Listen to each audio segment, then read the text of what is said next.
napanood ko rin. Kasi naghahanap ako ng wala akong napanood na mayroong harang, walang harang. Dahil na, ayan, di ko napanood. 2 minutes lang naman pala. Helena May Institute, Hong Kong. Sis Mayet, panoorin kita.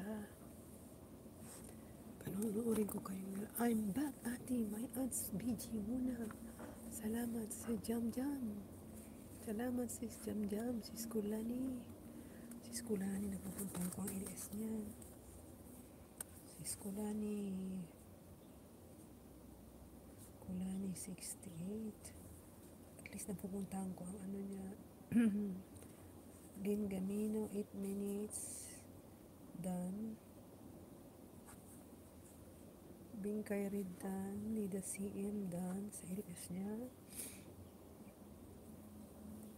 And then, sis Arciarde, pakit na napuntahan.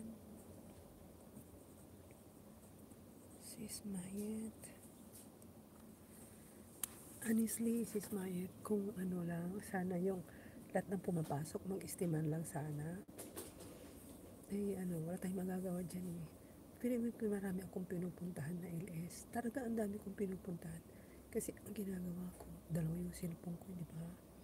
O di, yung isa ibang pinupuntahan, yung isa ibang pinupuntahan. Mag-i-stay ako ng 10 to 15 minutes sa isang channel. Ganun kasi, pagka nag-stay ka ng 10 to 15 minutes, counted na yun sa views. Kahit paano. Tapos, mabalik-balik na lang ako. Umiikot ako kahit hindi ko kilala pinupuntahan ko. Kasi ang katwiran ko, makatulong. So, hope and pray naman na yung mga ganong ginagawa ko sa mga pinupuntahan ko. Maisip naman nila sana kung pasyalan. Diba? Alam naman sana nila yung rason bakit kailangan ko umikot. Pero yung iba, yung mga marami na silang mga followers, eh siyempre hindi na yan mamasyal sa akin. Kaya bihira ang mataas ang followers na pinupuntahan ko, like si Romancos. Si Romancos maraming followers yan. Minsan pupunta sa akin yan, pinupuntahan ko siya, pero minsan di ko naabutan ang LS niya. Ginagawa ko na lang, nagre-reply ako sa mga palabas niya. Yun lang yun. Ganun-ganun lang ang buhay. Tulong-tulong sa kaos. O Mayet, hanap buhay mo. Sis Mayet, paharang mo. Kanina pa yung paharang mo. Meron pang 1 minute and 50 seconds. Paano ito sa umpisa? Umpisa ng iyong palabas na 2 minutes. Ang iyong harang ay 3 minutes. Retail and commerce. Retail e-commerce ang iyong harang mahaba. E-commerce.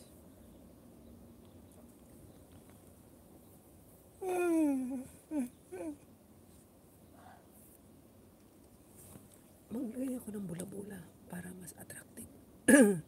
Lagay tayo ng bula-bula para mas attractive ang bula. Ayan.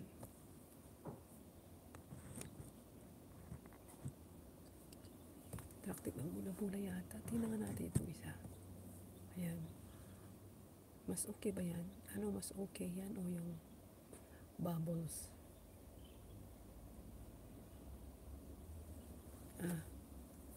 Inaantok kasi Normie, tulog na po. Inshallah. Hindi ako pwedeng matulog. Magluluto na ako ng alas 5. Tayo.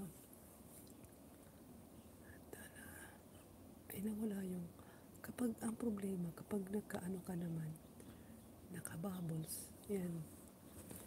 Hindi pala. Mas maganda yata yung bubbles kaysa yan,